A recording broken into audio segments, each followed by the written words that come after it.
Welcome to episode 4 of the Project One podcast.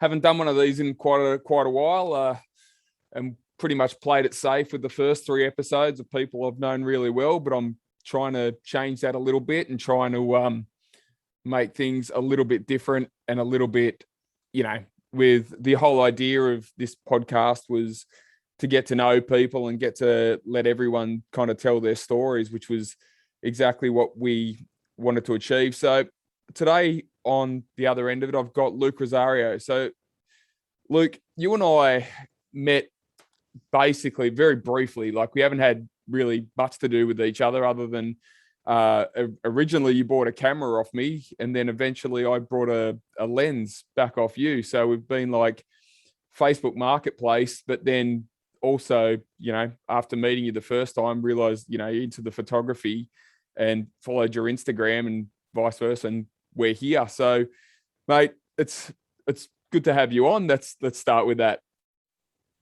Thanks, mate. It's good to be here. So, let's start with the photography thing. Like, so I know you're into photography and into basically anything creative. I know your Instagram's full of videos from all over the place. Special, like, basically what started you in photography?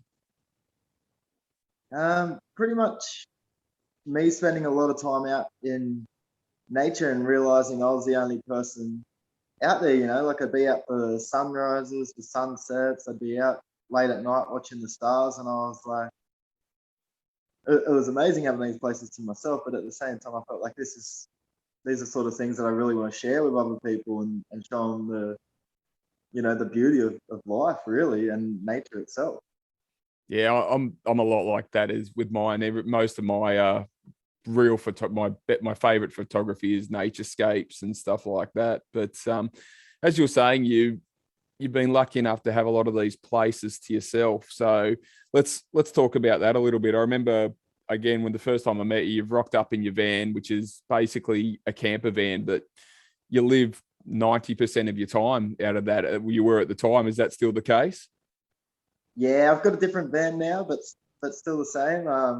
The whole 4 walls thing of a house, as opposed to the freedom of sliding the door open to whatever location I'm at, is still just grabs me. So yeah, still the same. Yeah. So let's talk about that. Because we're at a stage in New South Wales. It's getting to a point now where all over the country is going into lockdowns. We've had Victoria in lockdowns. We've had Queensland have just started to do one now, and New South Wales is in probably their toughest one yet.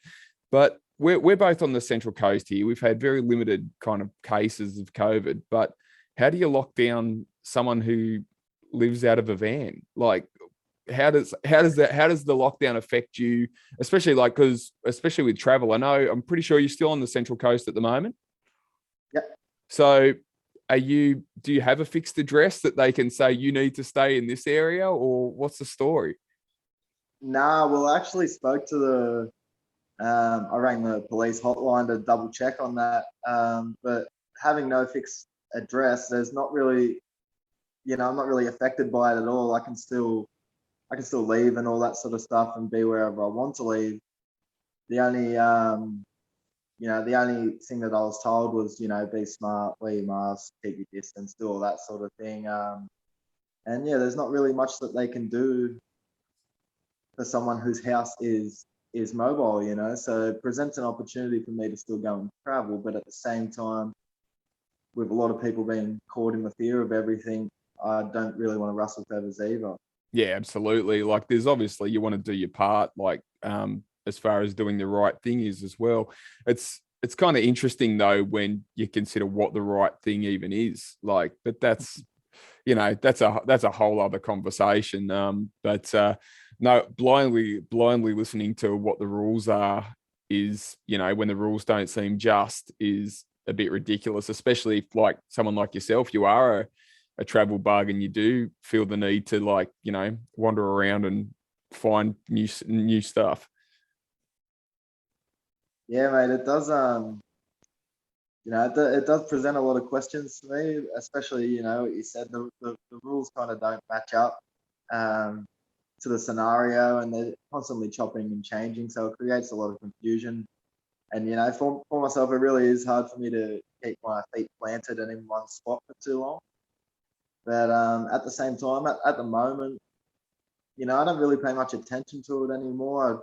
I just decided to focus on what I'm doing, and now I'm just making the most of the coast as it is, like focusing on my training and getting to do yoga outside, going to the beach if I want to. You're just making the most of what we've got without getting too caught up in all of it, because it's pretty hard to stay out of the whole situation when there's so many indiscrepancies going on either side of it. And everyone's involved now. So like if you want to go somewhere, like you can either just, stay on the side of the road, or do you often go into like a more official kind of campsites, like a powered campsite or something, or is it just always wherever you end up? Just wherever I end up, man. I'm pretty inclined to stay away from all those places. Like if I really have to, I'm more than happy to go and pay to stay somewhere. But generally the places I head, which are mostly north, it's quite rural up there, so I could be on different beach for a week straight and barely see a person. Or That's awesome. a lot of the towns, the smaller towns that I go and stay in, they're, after meeting so many locals from so many different places, they're all fine for me to pull up wherever. I don't really have any issues with that. But yeah, try to keep it as much to the camp lifestyle as I can. So you love, like you said, you go pretty rural, but like what brought it on? Did you ever have four walls? What was the change that, made you go kind of nomadic?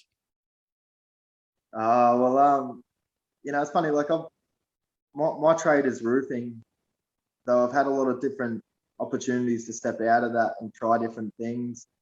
And I guess the biggest part was, I traveled over to India to study yoga and had a really big culture and life shock, so to speak. And then once I got back, I just found myself on the roof staring off into the distance, thinking, wow, and there's really so much to experience and so many opportunities to create so many different ways of living that the whole four walls thing stopped making sense to me.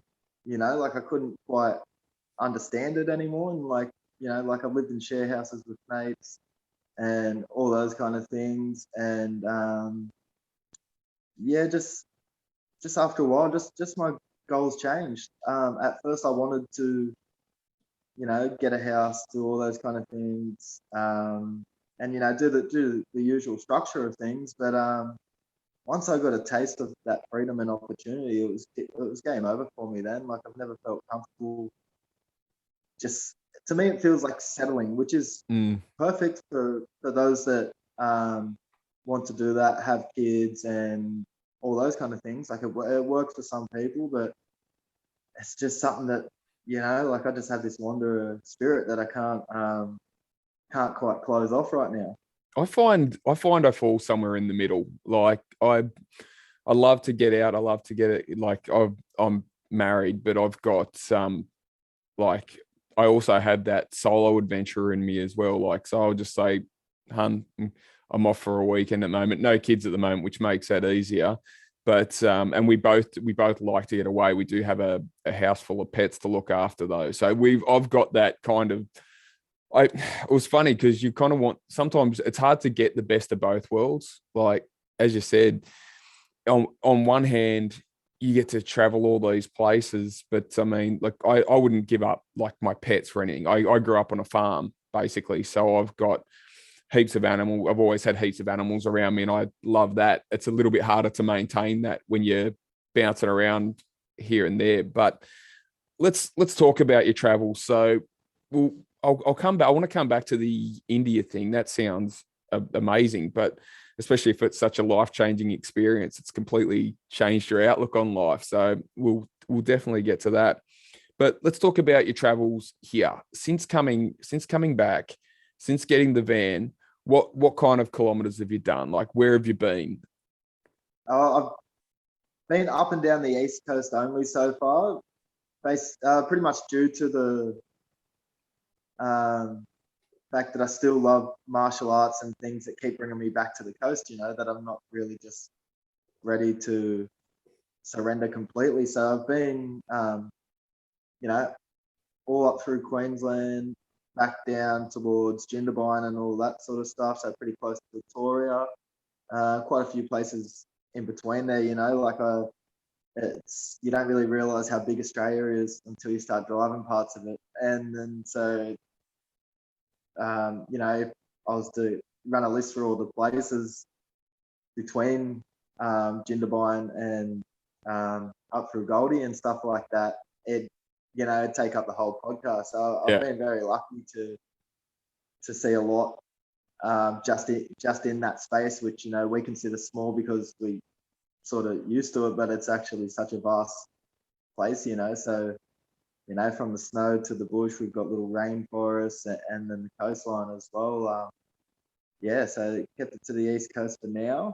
And Have you documented any of that? Like, have you I like to know where I've been, and it's really funny because I never used to be like that. I used to just kind of roll places, and then in more recent times, I've gone back to places not realizing that I'd ever been there, and I've come back and I've actually been to this place before, and like just completely wrote it off, not realizing that it was that. Like, I was up at Crescent Head not that long ago and hadn't realized I'd already been there, and just gone, oh wow, that's a beautiful spot.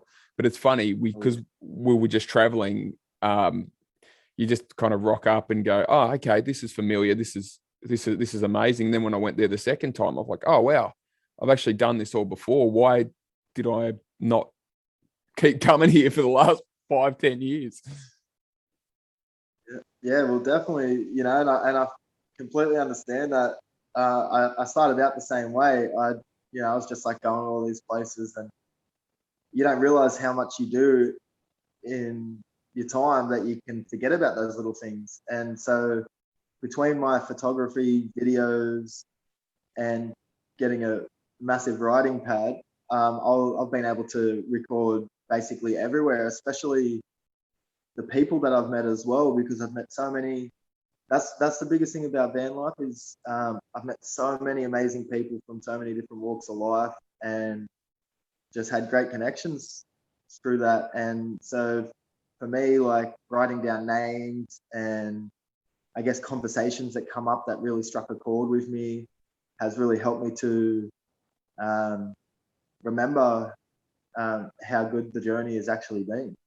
I was lucky enough to meet a couple out at Nambucca Heads a few months ago before all this kind of kicked off again. But they just were. I was in a dodgy little caravan park. I mean, it's not terrible. I don't want to badmouth any places, but it was just it is what it is. Yeah. Caravans kind of right next to each other. It's not really my favorite thing to do, but I was actually coming back from Brisbane at the time, and I was just like, this is a good little stopping point on the way. Didn't know much about it. Looked good on the reviews and stuff. So and it was fine. There was nothing wrong with it at all. But I met up with this, like, not an older couple than me, but they just done everything. Like, they'd done all the 4-wheel driving tracks with the van on the back, or where they couldn't, they leave the van somewhere and just go again. And I love meeting people like that, people who've got that kind of life experience, and you're just like, tell me something about it, tell me more about it. I want to know. I want to either experience what you've experienced or at least hear about it. Like, I think it's a fantastic thing to actually hear what other people have done. Gives you that real lust for life. Oh yeah, man, you're not wrong, and that's one of the biggest inspirations behind it all. And especially meeting the older couples who have that life experience.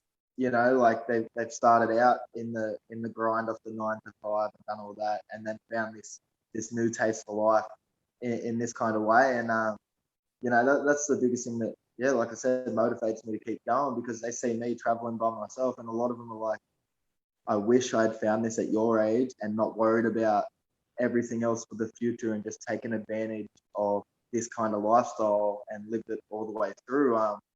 So, you know, when I hear things like that and just, and like you said, like they're seasoned in experience. So it's like their stories just hold such depth and reverence. Like it's hard to, you know, not pay attention when they're going through just these amazing stories of their own journeys and where they've been and how happy they are to be living such a simplistic way. It's yeah, it's really motivating.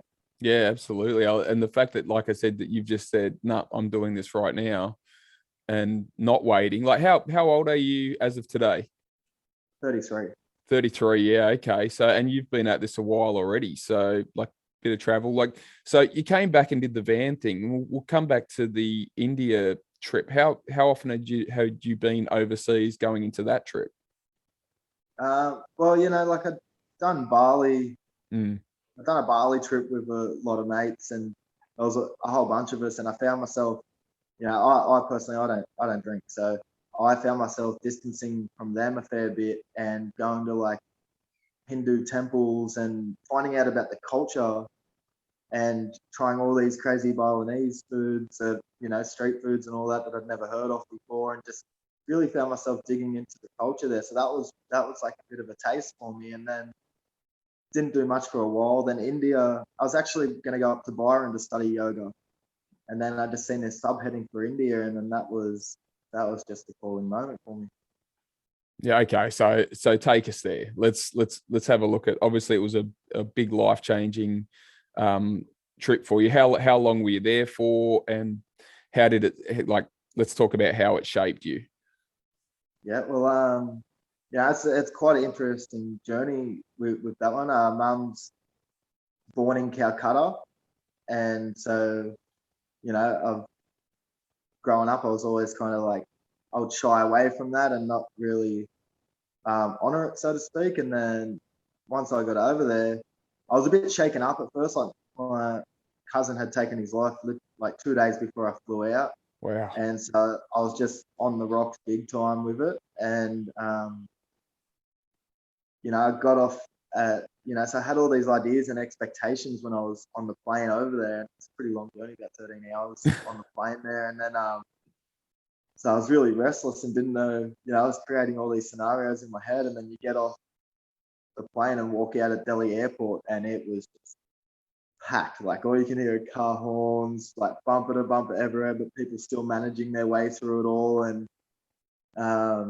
yeah, it was a bit gnarly getting off the plane there and then driving from Delhi to, catching another plane over to Dehradun, which would then take me to Rishikesh by a car, going through there and seeing, you know, Delhi's a pretty built up city. And then, you know, you get into these smaller places and it's just wild. Like some houses are made out of like bits of sheet metal and looks like concrete underlay and stuff like that. So, you know, getting off the plane there and having a look firsthand at it was just really wild. And there's, you know, I was there for a month and just over a month the first time I went there. And, you know, like I said, life changing experience. You get to these smaller places and stuff like that. And you see, like, for instance, I was walking down one of the streets and you see like this kid playing by a fire and stuff like that. Then the next morning I'm walking down to the river for sunrise and the kid's asleep on the side of the road next to the fire. But then during the day, they're like the happiest kids I've ever seen in my life. So it really, really humbled me a lot in so many ways to be absolutely grateful for everything, you know. It takes away from the whole um it takes away from that whole I need to have things to be happy, doesn't it? Like as you said, like at one stage in your life you were I want the house, I want the, you know, I want all of that stuff, that four walls, and then it all changed. I found something similar, like when I love Vanuatu. Like a massive fan of the place. I've been over there a few times now, and I would like to go there once a year for the rest of my life, to be honest. Like at very least, I've got some friends over there that I've met, but the difference in the way people live, like they've got barely anything, but they survive as long as they eat and are healthy enough. They're good. Do you know what I mean? Like they're happy. They live in a beautiful place, but they don't need no one seems to own hardly anything over there. I've got a friend of mine who does a fair bit of stuff, and he's native, he's knee bound, but he's like real industrious in what he does. But most of the people you meet, they kind of just seem to be living on bare essentials, but they're happy and friendly and, willing to take you in. I had a crazy experience over there when I went in there and I was staying at a resort, and I'm like, okay, I don't want to do that anymore either. I mean, don't mind staying at a decent place, but the more I get to know people over there, the more I'd like to go and see how they live and live, a bit like that. But I went over there, and first thing I walked into a market, and a guy calls me over, just, sees a tourist, I think, but like comes over to me, and starts talking to me, and like, he's really nice. Like but when I say sees a tourist, I mean, not see someone who they can milk out of some money, but see someone who he wants to spruik his country to. Do you know what I mean? Like he's so happy, he loves his country so much that he wants to spruik it.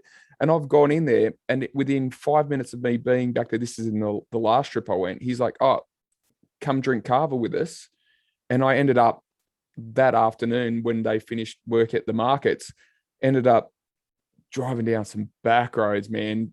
Honestly, a little bit concerned at sometimes, like driving through like dead set jungle in the middle of the night, going, we seem to be going way off the reservation here, and ended up at this little kava bar, like, which is literally jungle surrounding me, dark, black as night, like just completely dark and very, very little light going on.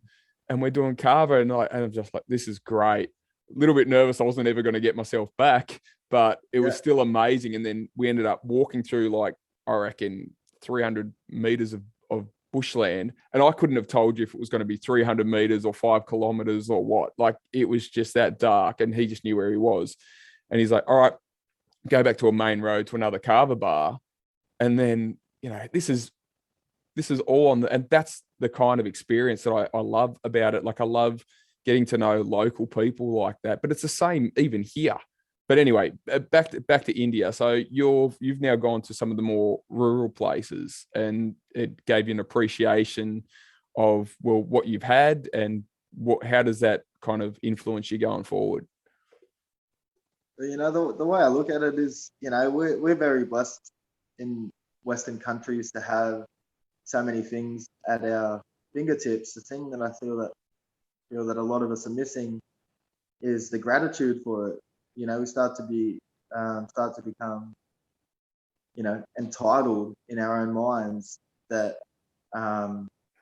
everything is ours and stuff like that. But from what I've seen over there, it just changed that. And like you said, man, the people with little that are so happy, that's like a real big thing to me. Like, I was shown through that living experience what true happiness was, and it had nothing to do with things. It was a state of mind and an acceptance of reality as it was. And I'd be going down, sitting on the Ganges every day, and there'd be these young kids sitting down there, and and I was, half the time I was with like a yoga school and stuff like that, and there'd be a few of us out, and one day, one of the people from the class went and bought all the kids ice creams and stuff like that. And they were just so stoked just to have that, just someone actually took enough time out of their day to pay attention and sort of like gift them something. And then, 2 days later, we're all down on the river, and like they'd learn our names and all that sort of stuff. And then they come down with these handmade bracelets that were, purple and green, all with our names stitched into them, and there's gifts for each of us. And I don't know if they had to pay for it or made it themselves or got them made, but it was a lot more than the ice cream. Yeah. especially we've for shared with them. time and for effort, and like, just as you said, that absolute gratitude is amazing. Like it kind of reminds me of a quote. What is it? It's hard times create strong men create good times create weak men, and weak men create hard times.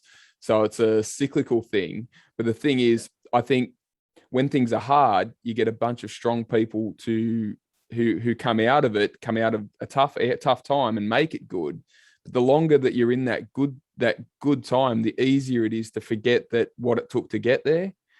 So like the gratitude goes away, and it just becomes like almost like you're entitled to it. And this is where you end up with a bunch of entitled people just thinking that I've had this for my whole life, I should always have this, when it can realistically be just taken away just like that. But even if it's not taken away, you should be thankful for it. Like, yeah. Yeah, well, that's exactly right, man. And I've still got that bracelet to this day. I've put it up somewhere. It's something that always humbles and reminds me if I ever start to fall back into that, which is easy to do in our everything culture, the accessibility to have everything so little, but nothing compares to seeing that happiness. And that's a lot of the perception that Indian people that they're just so happy with what they have. They still continue to say thanks for the little that they have, and there's no, there's still scammers and all that kind of thing, but I don't really see it as that these days. I look at it as someone that's trying to survive. It's a lot different than someone scamming you over here when our government constantly pays people to stay at home. Yeah. So there's a big difference there, and they're just trying to eat and feed their family. So I have a lot of gratitude for them too, because they're usually very funny and very insightful people that take the time to chat to you. But yeah, just seeing that true experience of what I perceive to be happiness, to have nothing and still smile in the face of every day and be grateful for it. That was the biggest blessing for me. Like in India, the power goes out all the time. The hot water is not always great. A lot of people sleep on the roofs in Rishikesh,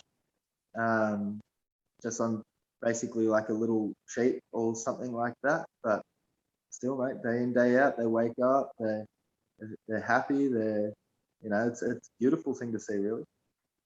Yeah, the absolute little things that realistically that being alive is enough to make you happy. Like, whereas, we've probably got higher depression rates and stuff like that over here.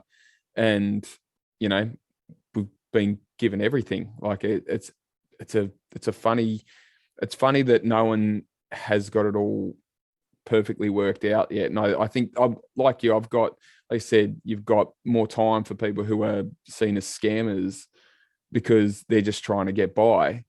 Like, I think we need to understand that some people don't have the same capability as others as well. Like, and you've got to have either patience or be thankful that like they're still making their way through life the same as anyone else. So people who may be less educated or or don't have or aren't very well off. And it's really funny because I don't consider myself well off at all. But then you consider what half of the world goes through and you go, wow, you are doing just fine. Yeah, mate, you're spot on there. And speaking even further onto that, to have little and still make the most of it.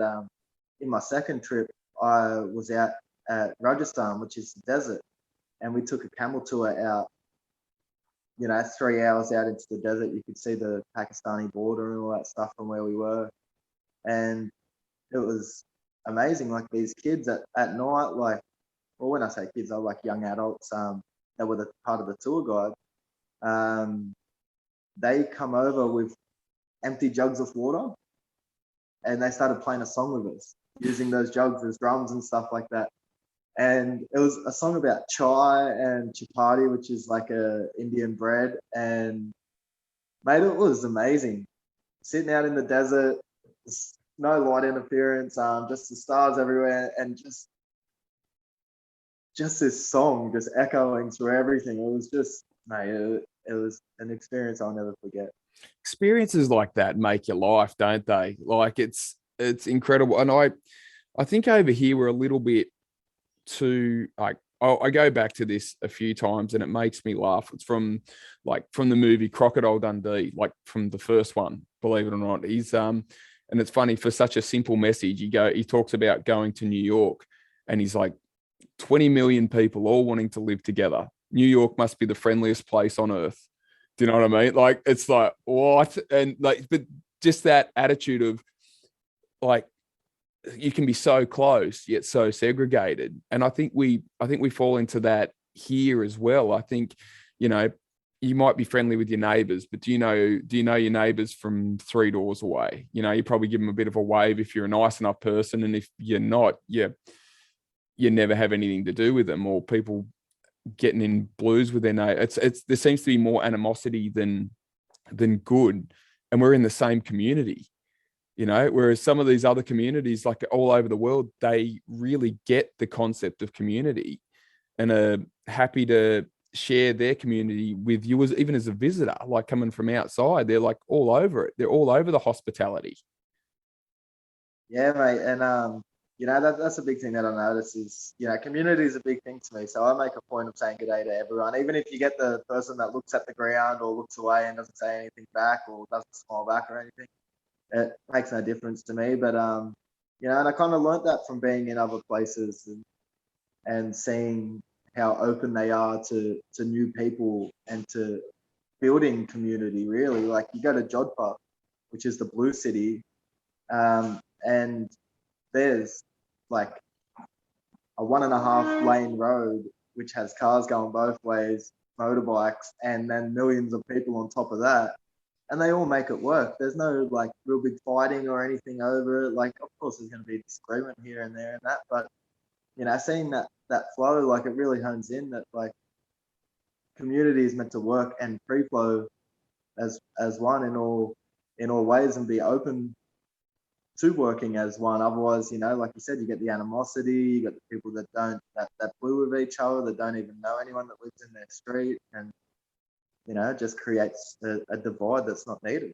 Even though we're physically so close, we put up all these walls. And yeah, I'm with you. Like, I love that when you do get out and you get out camping, and I find this all the time. Of course, you get your people, they're just in their big groups and they go together, but it's always seems friendlier when you're just out and about. Do you know what I mean? Like when you're out in the bush, like there's no one lives here, but we're all here at this stage. So it's like no one owns this. We're just all, and I find people are a little bit friendlier in that kind of circumstance. And that's my experience anyway. So I think there really is something to that.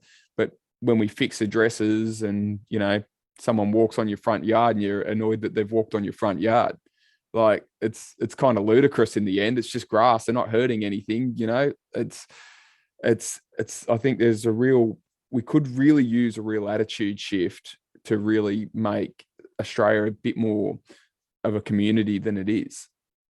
Yeah, mate. Well, you're spot on there, and exactly what you said. It's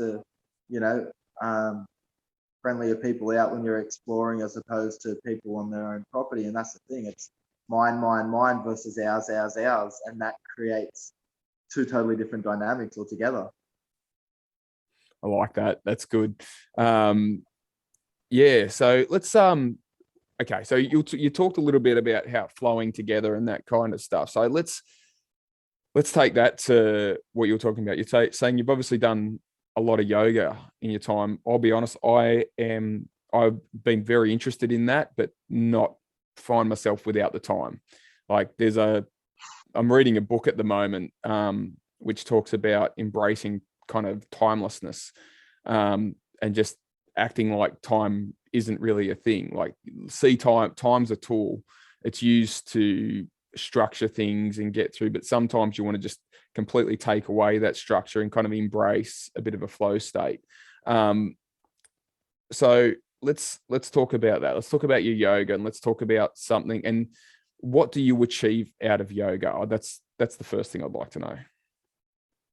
And when it comes to yoga, it's it's interesting. Like it creates that timelessness that you're speaking about, because it creates space off the mat as much as it done on the mat. You know, when you're on the mat doing yoga, you're breathing and just being super present, and time feels like it can go for ages. Like, you know, you might be in one posture for a long time, and you start to really see the expansion of timelessness there. And then when you're off the mat, you know, and it's one of those things, it's a living experience. It's one thing to have knowledge and understand the benefits intellectually, but to then experience it and be able to understand it intellectually, physically, emotionally, mentally, and spiritually, it creates total shift, because you begin to it begins to quieten down the chatter that's in the mind. And it's not necessarily that it's not there anymore, you're just not as stuck in it. You know, the day-to-day, the routine, looking at the clock to see what time, everything, you know, because we get so caught up in these routines where it's like, I have to do this by this time, that by this time, this and that. And I get the same way. Like, you know, like it's like you said, it's a tool that we've constructed for ourselves to try to keep us in check. And you know, but doing yoga really helps to bring you and keep you in that present moment, and help you appreciate that sort of timelessness. Yeah, it's a really good thing. I feel like that you should definitely jump on the mat and have a crack. It's, you know, and I get it. Like, you know, you get to 8 o'clock and you're like, well, I better get to bed so that I can do A, B, C, D, and E, go to work, and F, G, H, I before bed the next day. And, you know, but breaking up that to then come into that space really helps to alleviate the pressure of time in general. Yeah, I'm in a bit of a space at the moment where I'm actually very lucky with what I do. I'm a teacher, but I'm a casual teacher, and that's completely by design. Like, I've had contracts where I'm on a class all year, and there is definitely things I miss about that. But I love the idea of, if I need to take a day to myself, I can just go, well, I'm just not going to work that day. So, and there's something about taking a little bit of time out from a 9 to 5. And because I actually hate the concept of a 9 to 5. I think it's ludicrous. I think we work far too much and enjoy life far too little. I think a 5-day, when you're talking 5 days to 2, as far as, you know, work days to weekends, and that's only your social standard. There's people that are doing 6-7 days of work and never taking any time. But yeah, so I'm a little bit lucky, and I was thinking at the moment with lockdown, I'm not getting a lot of work at the moment, which is fine. So doing okay. Not, like I said, there's plenty of people having it a lot tougher than me over this time, but I've been really trying to use extra hours to take on things like yoga and take on things like meditation, and trying to take on things like a flow state where you shut off everything else and you switch off the brain, you turn off the brain to stay in that moment. So I think I'm right at the absolute beginning of it, but I'd like to think that when all the lockdown stuff's over, that I can still manage to continue on a bit of a journey there as well. Yeah, mate. And, you know, it's a good thing to implement, especially if you got the time now, because you have that space to do it for as long as you like. And even if it does get back to, you know, once the lockdown's over and stuff like that, and you're going back to work, yoga is timeless. It doesn't matter if you do yoga for 5 minutes or for 5 hours. There are aspects of it that you can do in, you know, that small space, but then you can also take yoga with you throughout your day. It doesn't have to be postures or anything like that. It can be the breath work, the karma yoga, which is the act of doing without the idea of receiving, and, you know, just little things that continually bring you back into the present moment. And that's what really the gift of yoga is. It's the ability to be in that open space no matter where you are. Obviously a bit of a spiritual guy, like, but when that can mean anything to anyone, to be honest. Like, so what does that mean to you? What does being spiritual mean to you? Like, is it a deity thing? Do you believe in a creator, a god of some sort, or is it just, a more likely a personal thing that you feel connection with, your own spirit and with the world around you? That's a really great question. So for me, I believe in a creator. Um, I don't necessarily label it as anything other than creator. Like I Yeah. do chanting in Hindi to Ganesha, which is one of their deities, which I really resonate with. Just his attributes and all that stuff really, really resonate. And spirituality more about, to me, is more about connection to self and connection to all beings, all life as it is, and connection there. So having that that self intuition, I'm going to use that to be aware of oneself and understand that we're having this experience, whatever comes next, whatever comes before, it doesn't really matter. Like we're having this experience now, but to be able to see life and love in every single part of life, everything that's alive, is kind of what it means. What it means to me is just to be here and be present and enjoy the experience, really, and be open to learning. That's a big part of my spirituality as well, to be open to learning. Like you could go down all different paths. Like I look into a lot of different things when it comes to spirituality, like energy work and all that kind of stuff. A strong connection to nature, and really at the end of the day, it comes down to like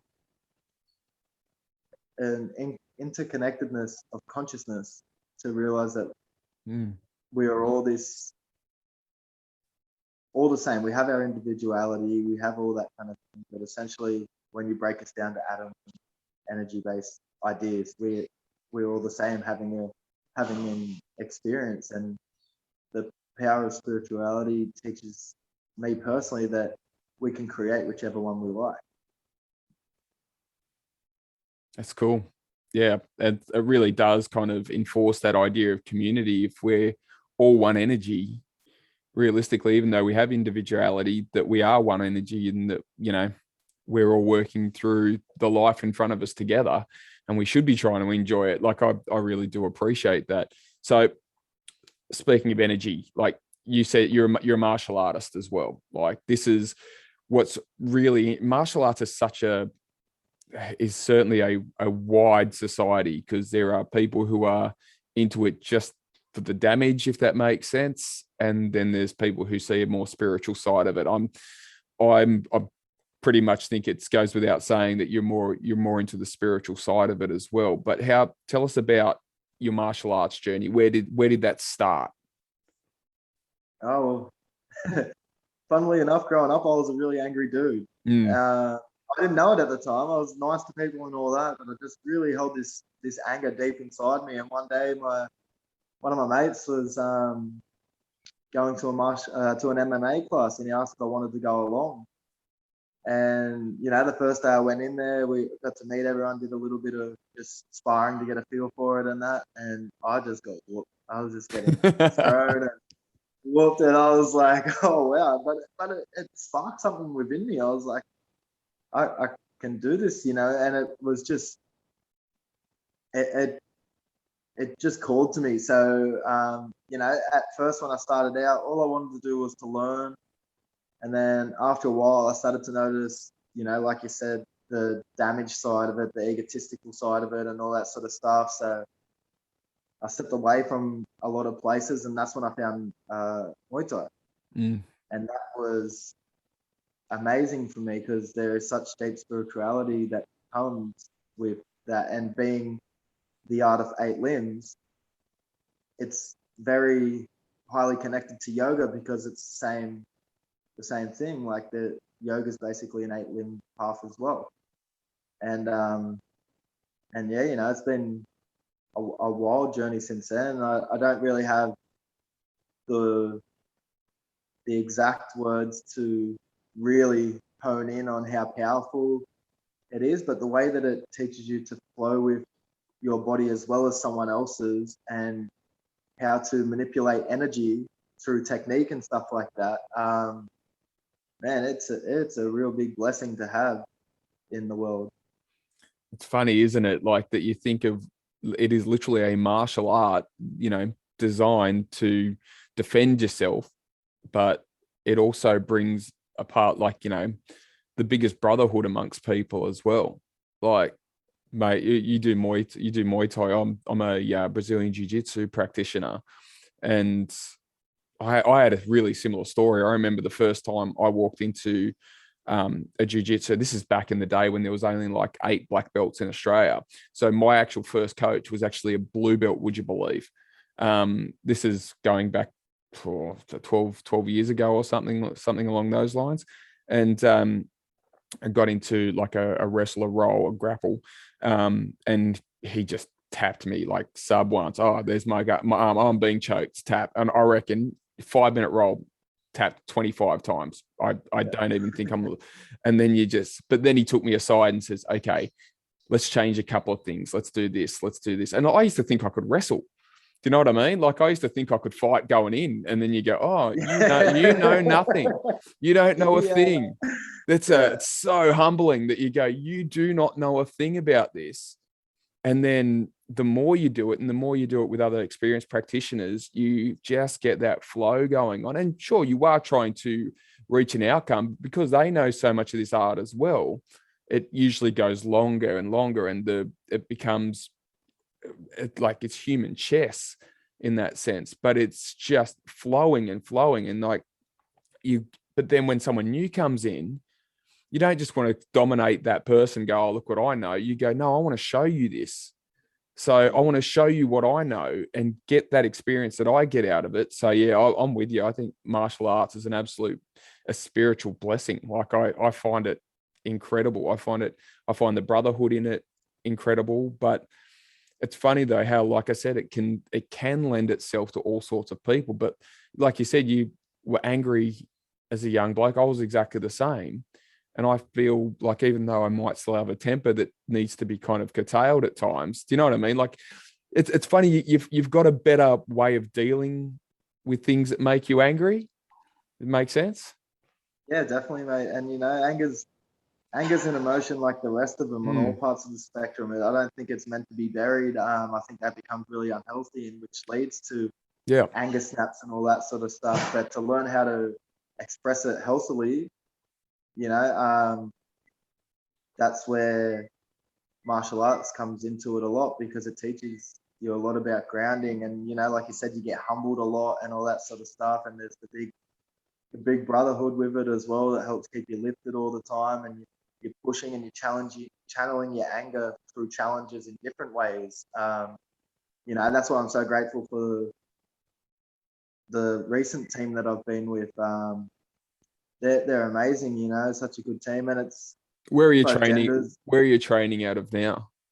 I've been off for a little while, but well, it's not Toro much. Fight, Yep. Yeah, it's Toro Fight and Fitness under Matt Cashmore, and like, I've just got all the best words to say about that bloke and the team. They're always taking time to work with everyone. It really comes back to the art form there, as the Thais would say, beautiful Muay Thai, which is like the art of it rather than the damage side of it, which comes with it. Like, I'm not gonna lie, like it hurts. Yeah. Oh yeah. But, yeah. No doubt. Like, it's like, what is it? There was an old saying: we come together with our best friends and simulate murder. Do you know what I mean? Like, it's incredible, but it's real life affirming in that same sense. Like, you're not there to try and really hurt each other, especially with your training. It's actually, I'll be honest, my confidence is so much stronger knowing what I know now and having put in the hours that I've put into jiu-jitsu. So like, there's it's confidence building, it's brotherhood building, it's spiritually building, it's like meditative, it's flow, it's so many good things. But it can have that other side to it, which is one of those things that really, and there's not necessarily anything wrong with that either, except that you've kind of just got to, for me, you should be embracing the whole picture, the yin and the yang, so to speak. Like, because if you're not, then it's probably like anything can be destructive. Anything can be destructive, and if you go from it the wrong way. Yeah, mate. And like we've all got those polar opposites of yin and yang, and we have that primal animal. We are primal animals. We're just learning how to work with both aspects of our energy. So like when you see the guys that do come through that are there purely out of ego, that want to hurt people, if you're fighting, then that's fine. Different thing. Yeah. Different thing Competing altogether. Yeah. Competition there's nothing wrong with competition either. Like, it's funny because if I'm watching something like the UFC, it's really funny watching the lines that people draw. Like someone like a Conor McGregor is really splits people because he talks so much rubbish on the outside of it. But it's for what he's doing, he really is a business. And like you can argue whether he takes it too far or not, but he is literally in this thing to make money. So that's, yeah, there's other people like you went and watched kind of like a George St. Pierre back in the day, who was all about the spiritual side of it and all about that. And he was probably the best ever. So like, it's interesting that you can come from, and you can take like most things, you take what you want out of it.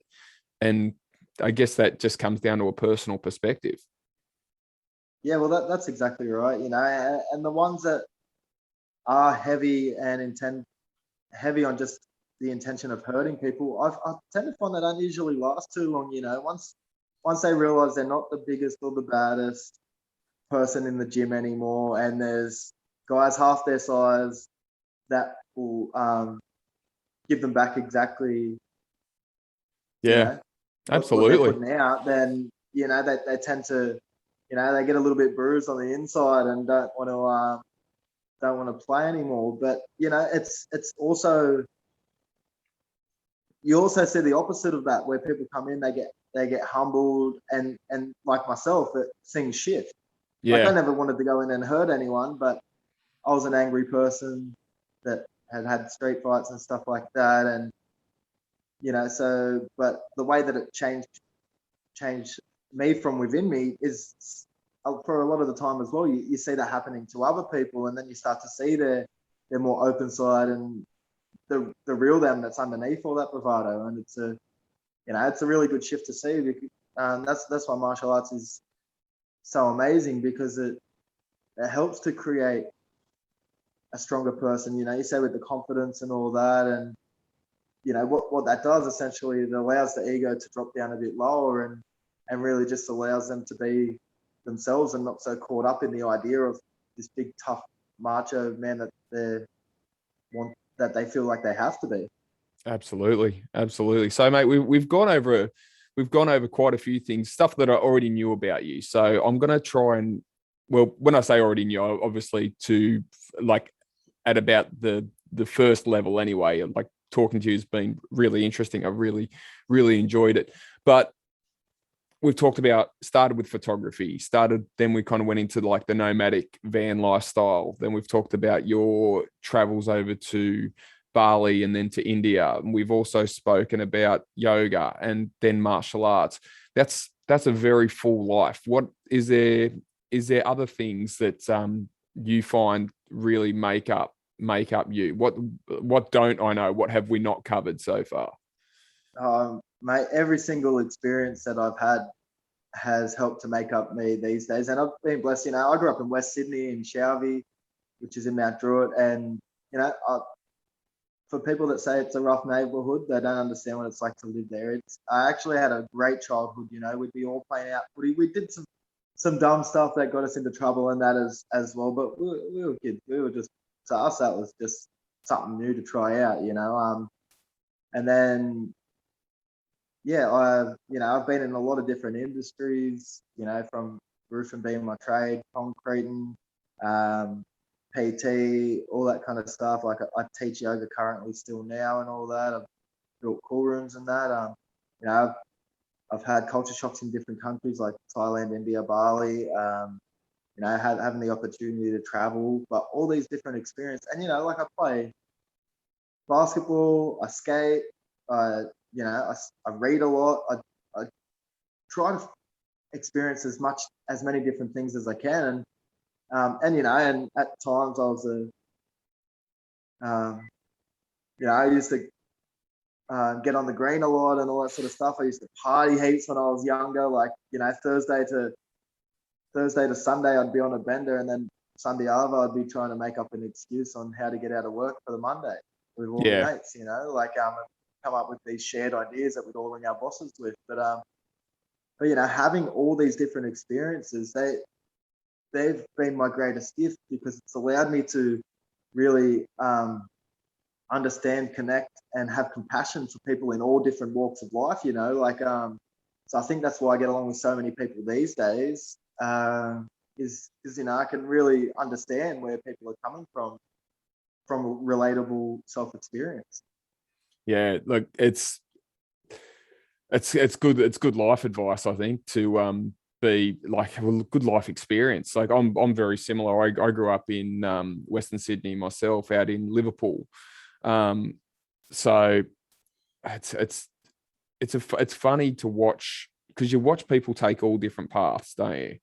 Like you watch people go, either go do some stuff that starts with, as you said, just trying something new, trying something different, and then you find someone ends up in jail, or you find someone ends up, and it actually makes me sad to an extent. But then again, I've also seen people come out of some of those life experiences a much better person. So it really, and it's actually why I do this. I love the idea that every single person has worth and every single person can tell a story. Like I was brought up Christian in a very Christian family, and I'm away from that these days, and I've got plenty of thoughts on that. I'm a bit more like you now, as I don't say there is no creator, because I look at the world and the way it works, and it seems like it's some kind of design. It doesn't seem like something that would just happen. It seems like it's something that works. Don't think it's perfect, like Christianity would have you believe, but it works. But it functions. Do you know what I mean? So that makes me lean towards a creator. But I kind of lost my train of thought there for a sec. Where am I? I hate when that happens. No, but I was just trying to say that everyone's got a different path to get to wherever it is they're going. So you've got to appreciate that everyone's got a story. And that's exactly why I started this thing, because like, I think everyone has, I do remember what I was going to say. In Christianity, there's this big, and there was like a parody of "we are shit and you are great, and we are shit and you are great." And like, I hate that.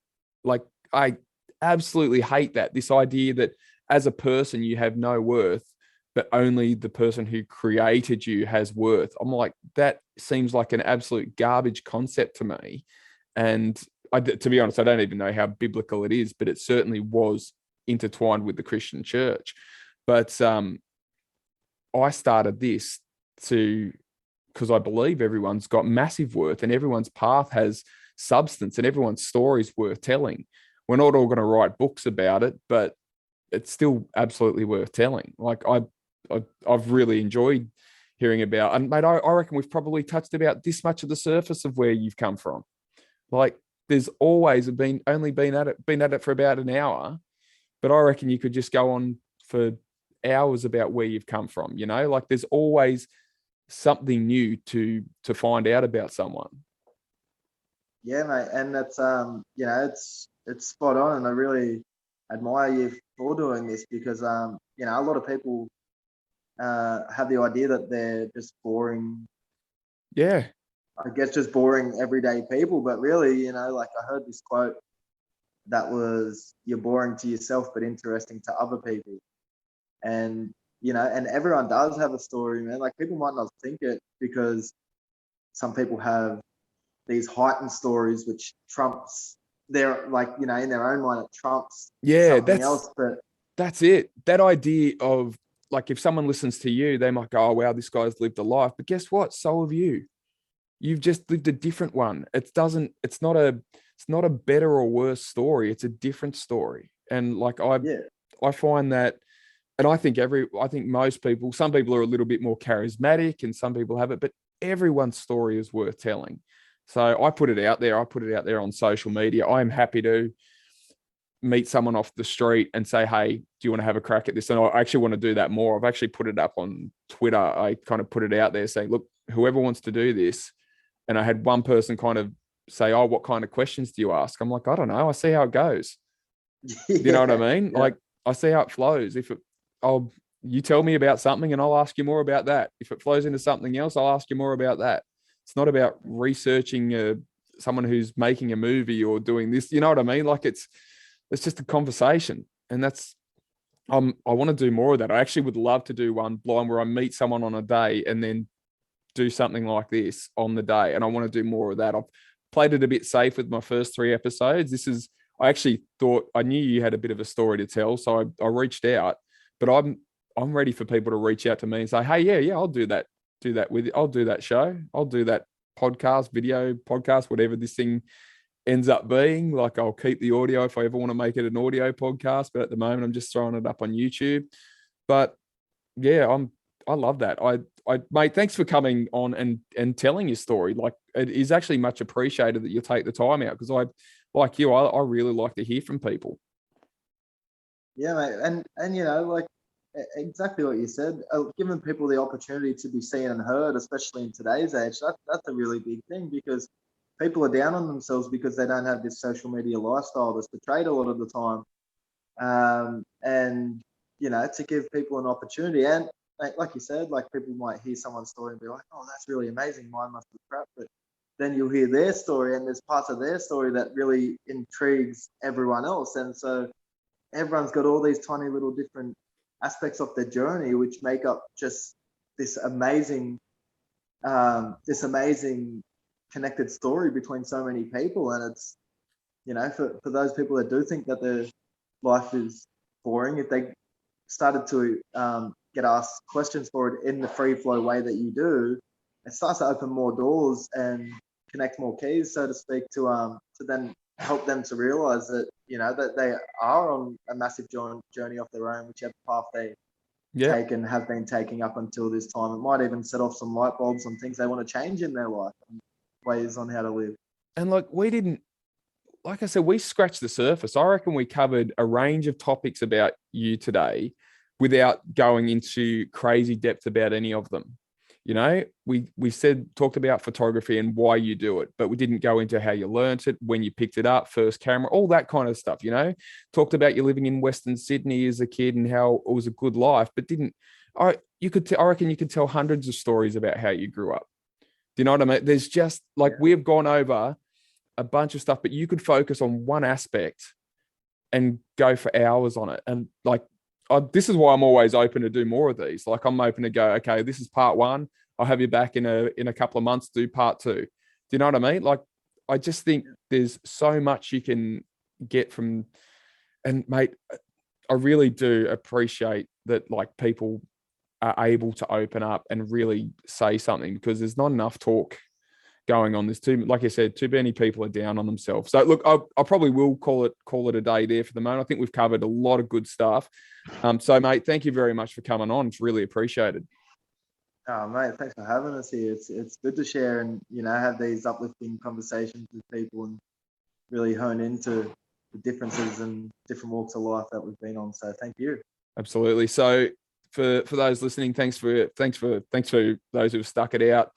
And listen, Luke's got a cracking story, but I'm sure you guys do too. So if you want to reach out to me through Twitter, I'm at Solzy04 on Twitter. I'm on Instagram as 236520.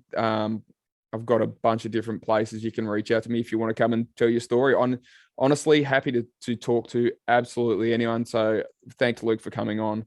Until next time, this has been the Project One podcast. Goodbye.